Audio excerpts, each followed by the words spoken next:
Dr. Julian Gordon spent 13 years in prison for raping a boy he was supposed to be counseling. He's claimed to both the state and to us that he's a reformed man who has paid his dues to society. But now Dr. Gordon is nursing some stab wounds after another male patient says he fought back after the psychologist tried to sexually assault him.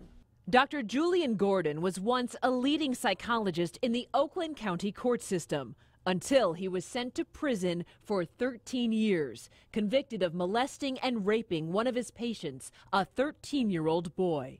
That boy is now a man who says he'll be forever haunted by Dr. Gordon's sexual assaults. Nobody should ever have to go through it. He thought Dr. Gordon would never practice again. But after the psychologist got out of prison, the state gave him his license back. As the 7 investigators first revealed last year, Dr. Gordon was one of 44 convicted sex offenders in Michigan who had been approved to get a health care or counseling license reinstated. Our undercover cameras caught Dr. Gordon working here at this methadone clinic in Detroit. He was my counselor. Tony Esparza says when he got assigned to Dr. Gordon for counseling at the Nardin Park Recovery Center, he had no clue about the 56-year-old's criminal history. Esparza says during his time at the methadone clinic, Dr. Gordon would buy him gifts and give him money. Esparza says Gordon then offered to help the recovering heroin addict get back on his feet, but there was a catch. He said he had all these jobs that he could get me, only if I could move in with it. So while he was still a patient, the 27-year-old says he moved into this condo in Waterford Township where Dr. Gordon was living. But Esparza says the job never materialized and the promises were not kept. He started to give me back massages that I was uncomfortable with. He began to hug me every night. He wanted a hug before bed. And these weren't normal hugs. Esparza says then he started waking up to find Dr. Gordon in bed with him. Esparza says he tried to get away but felt trapped. I could not allow him to touch me like that. Not like that. Not anymore.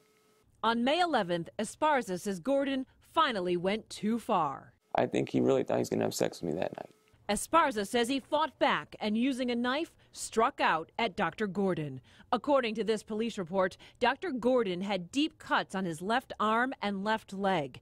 The Oakland County prosecutor denied the warrant for Esparza's arrest for this reason: probable self-defense from sexual advance. You're talking about someone who's inherently in a vulnerable position just by virtue of being a patient. Oakland University medical ethicist Dr. Jason Wasserman says there are clear-cut ethical rules that doctors and therapists must follow. The power position that the person is in is supposed to be used for therapeutic ends. And if it's used for other purposes, the patient's very susceptible to that and it can be extremely damaging. As for Dr. Gordon, even though the Michigan Sex Offender Registry lists his address at the Waterford Township condo he was sharing with Esparza, we found him somewhere else, at this home in Birmingham. It's Heather Catallo from Channel 7.